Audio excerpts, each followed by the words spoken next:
Chapitre 4 des atomes pour expliquer. Bonjour à tous. Dans ce nouveau cours, nous allons tenter d'expliquer de quoi est faite la matière.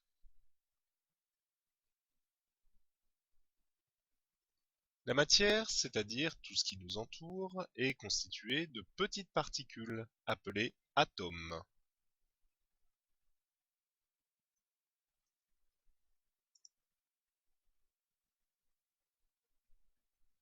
Ces particules, les atomes, sont très petites, si petites qu'on ne peut les observer à l'œil nu. Elles constituent tout ce qui nous entoure, chaises, tables, même l'air que nous respirons.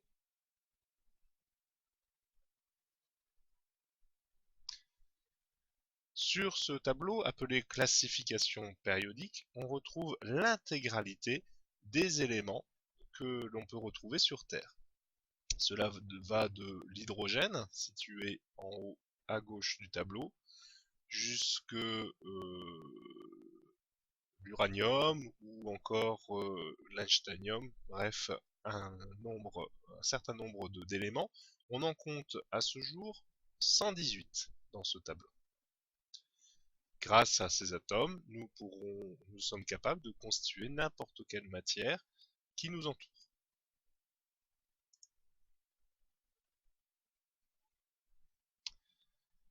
De l'atome à la molécule. Partons d'un atome, un simple atome, que nous représenterons toujours sous la forme d'une simple boule. À partir de cet atome, nous sommes capables de constituer un groupe d'atomes. Ces atomes seront attachés les uns aux autres pour constituer ce que l'on appelle une molécule, tout simplement. Donc, à partir d'un simple atome, retiens que nous sommes capables de fabriquer une molécule, c'est-à-dire un regroupement d'atomes. Grâce à ce regroupement d'atomes, grâce à ces molécules, nous sommes capables de fabriquer donc n'importe quel élément qui nous entoure.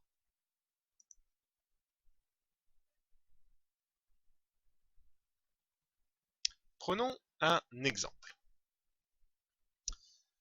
Prenons deux atomes d'hydrogène, représentés ici par deux boules blanches, et un atome d'oxygène. Ces atomes n'aiment pas rester seuls dans la nature et vont se regrouper sous la forme d'une molécule, comme on vient de le voir, et cette molécule sera donc l'association d'une boule rouge et de deux boules blanches, à savoir d'un atome d'oxygène et de deux atomes d'hydrogène, pour former une des molécules les plus connues, c'est la molécule d'eau, appelée aussi H2O.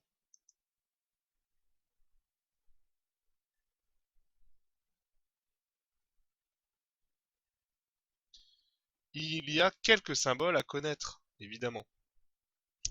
Prenons dans un premier temps l'hydrogène, représenté par une boule blanche. C'est un code couleur, cela ne correspond pas évidemment à la réalité. C'est-à-dire que les atomes d'hydrogène que nous retrouvons dans l'eau, sur nous-mêmes, ne sont évidemment pas de cette couleur-là. C'est juste pour se représenter. L'hydrogène sera représenté aussi par un symbole, et ce symbole, tout simplement, est la lettre H majuscule. Pour l'oxygène, il en est de même, on le représentera par une boule rouge. Le symbole de l'oxygène, c'est O. Et enfin, le carbone, symbolisé par une boule noire, et dont le symbole manuscrit sera la lettre C majuscule. En quatrième, tu dois connaître ces trois atomes-là.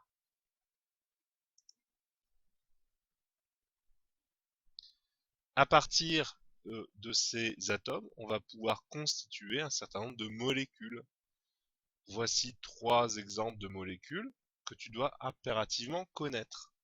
La molécule d'eau qu'on vient de voir, constituée d'un atome d'oxygène et de deux atomes d'hydrogène, c'est donc bien la molécule d'eau qui s'écrira sous la forme H2O. Alors que signifie le 2? Cela signifie évidemment que nous sommes en présence de deux atomes d'hydrogène. À côté du O, évidemment, aucun chiffre n'est indiqué parce que par défaut, si on a écrit O, c'est que forcément il y en a au moins un. Pour le dioxygène, il en est de même. D'ailleurs, on reconnaît la racine di qui signifie 2. Donc, ce n'est pas étonnant de retrouver deux atomes d'oxygène, c'est-à-dire les deux boules rouges constitutives de cette molécule. Enfin, on va terminer avec le dioxyde de carbone. Donc, deux formules CO2. C pour indiquer qu'il y a un atome de carbone et 2 pour indiquer qu'il y a deux atomes d'oxygène. Nous remarquons d'ailleurs la géométrie particulière de cette molécule qui, à l'inverse de la molécule d'eau qui forme, elle, un angle de 109 degrés précisément, mais ça tu ne dois pas le savoir, ici les molécules, enfin les atomes, sont alignés, hein, suivant une simple ligne. Trois molécules que tu dois donc connaître. Mais il existe évidemment beaucoup d'autres molécules, toutes issues de l'association d'un atome avec d'autres.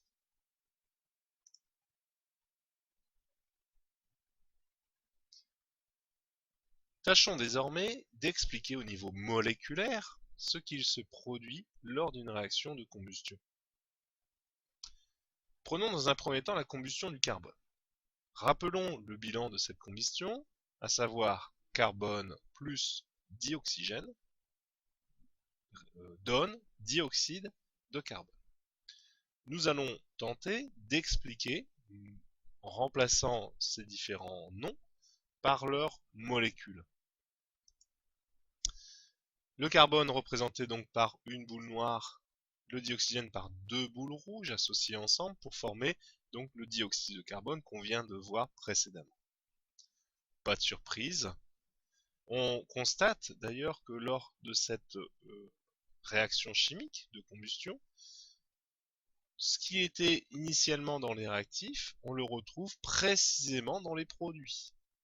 D'où l'intérêt de cette représentation moléculaire, puisqu'on constate à l'œil nu, très simplement, que le carbone, qui a disparu sous la forme de carbone, va se retrouver dans la molécule de dioxyde de carbone. Il en est de même pour les atomes d'oxygène, qui, présents sous forme de dioxygène, a été consommé lors de la combustion, et va se retrouver sous la forme d'une molécule de dioxyde de carbone. Aucun de ces éléments n'a réellement disparu. On se rappelle d'ailleurs la fameuse phrase de Lavoisier qui dit « Rien ne se perd, rien ne se crée, tout se transforme ». On met en évidence dans ce premier exemple le fait que la matière, les atomes de manière générale, se conservent lors d'une réaction chimique. Ça veut dire que aucun de ces éléments n'a réellement disparu, ils se sont juste transformés. On va écrire maintenant, on va remplacer cette représentation moléculaire par la représentation sous forme d'équation bilan. Donc ceci est une équation bilan, à ne pas confondre avec un bilan de réaction. L'équation bilan, on va remplacer les différents noms de chacune des substances par leur symbole chimique. En l'occurrence ici le carbone, le symbole C. On conserve évidemment le plus, le dioxygène par la molécule O2. Cela donnera donc la molécule de CO2, dioxyde de carbone. De la même manière que tout à l'heure, on constate que l'atome de carbone ainsi que les deux atomes d'oxygène ont été conservés lors de la combustion. C'est juste un réarrangement des différents atomes. Un peu plus complexe, attaquons-nous à la combustion du méthane. Alors qu'est-ce que le méthane? Le méthane est une molécule constituée dans un premier temps d'un atome de carbone, ici en position centrale, mais aussi de 4 atomes d'oxygène. On en compte 1, 2, 3, 4. Tu l'as compris désormais, ce numéro 4 va venir donc s'ajouter en indice, ici, en bas à droite, de l'atome. Donc si on comprend bien cette molécule, elle est constituée d'un atome de carbone, puisque le 1 est sous-entendu, et de 4 atomes d'hydrogène.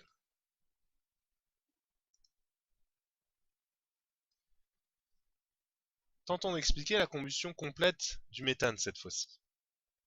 Le méthane plus le dioxygène donne le dioxyde de carbone. Donc, si nous représentons par la représentation moléculaire, on reconnaît la molécule de méthane, la molécule de dioxygène, et ces deux molécules vont donner donc, le dioxyde de carbone, la molécule de dioxyde de carbone et la molécule d'eau, qu'on le reconnaît maintenant assez aisément. Tentons donc de remplacer chacune de ces molécules par leur symbole. Pour la molécule de méthane, il s'agira donc de la molécule CH4.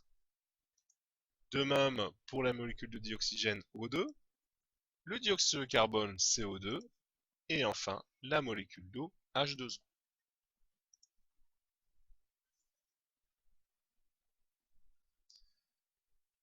Mais en y regardant de plus près, est-ce que rien ne te choque? Observe bien. Reprenons l'écriture de la combustion complète du méthane. On s'aperçoit assez aisément qu'il y a bien eu conservation des atomes, c'est-à-dire que les atomes que j'ai ici, à savoir le carbone, l'hydrogène et l'oxygène, se retrouvent tout à fait dans les produits carbone, oxygène et hydrogène. Seulement, on s'aperçoit que si on fait un bilan des atomes, un bilan du nombre des atomes, on va s'apercevoir d'un petit problème. Regardons ensemble. Si on fait le bilan dans les réactifs, on compte bien un atome de carbone, ici présent, de 4 atomes d'hydrogène, et enfin, de 2 atomes d'oxygène. Maintenant, si l'on fait le bilan parmi les produits, on s'apercevra toujours qu'on a un atome de carbone, cette fois-ci 2 atomes d'hydrogène, et enfin 3 atomes d'oxygène. Si tu comptes bien, il y en a 2 ici, et un qui est tout seul ici. Donc parmi les produits, si on fait la somme, il s'agit bien de 2 plus 1 atome d'oxygène, à savoir 3 atomes d'oxygène. Seulement ceci est problématique, puisqu'on s'aperçoit que si on fait le bilan du nombre d'atomes parmi les réactifs et parmi les produits, on s'aperçoit qu'ils ne sont absolument pas en adéquation. Cela va nous poser problème. Car, en effet, il y a quelques règles à respecter. Notamment, la première des règles, on en a parlé, il s'agit de la conservation des atomes. C'est-à-dire qu'un atome n'est en aucun cas capable de se transformer en un autre atome. À défaut de ce qu'on pensait dans l'Antiquité, notamment les alchimistes qui pensaient pouvoir transformer le plomb en or. On sait bien évidemment maintenant que c'est absolument impossible.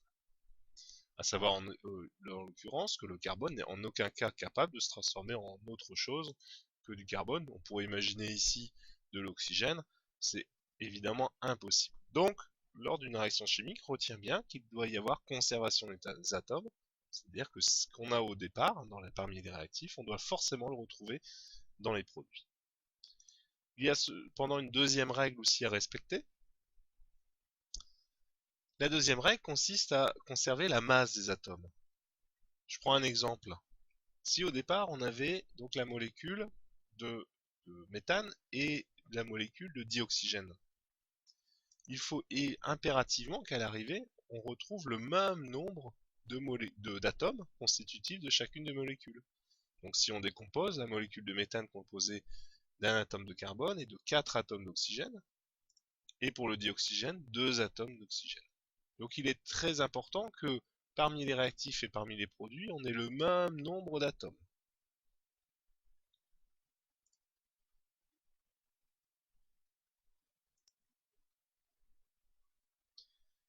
Cela nous amène à corriger cette écriture de ce bilan d'équation. Et le seul moyen de compléter cette écriture est de rajouter ce qu'on appelle des coefficients. Ces coefficients sont situés devant les molécules. Alors pourquoi le coefficient 2, ça on le verra. Et pourquoi à cet endroit-là? On va tenter d'en faire le bilan. Parmi les réactifs, si je recompte, j'ai toujours bien un atome de carbone, ça n'a pas changé. 4 atomes d'oxygène, ça n'a pas changé non plus. Seulement maintenant, étant donné que j'ai rajouté un coefficient devant la molécule de dioxygène, je dois donc multiplier ce coefficient au nombre d'atomes. Cela signifie 2 molécules de dioxygène. Donc si on fait le bilan, ça fait 2 fois 2 atomes d'oxygène, soit 4 atomes d'oxygène. Maintenant, si on regarde parmi les produits concernant l'atome de carbone, on en compte toujours 1, ça ne change pas. Attention maintenant désormais à bien multiplier, puisque j'ai 2 molécules d'eau, c'est-à-dire que si je fais le bilan du nombre d'hydrogène, d'atomes d'hydrogène, je dois donc multiplier le nombre d'atomes d'hydrogène dans la molécule par le coefficient qui se situe devant, c'est-à-dire 2 fois 2, soit 4 atomes d'hydrogène.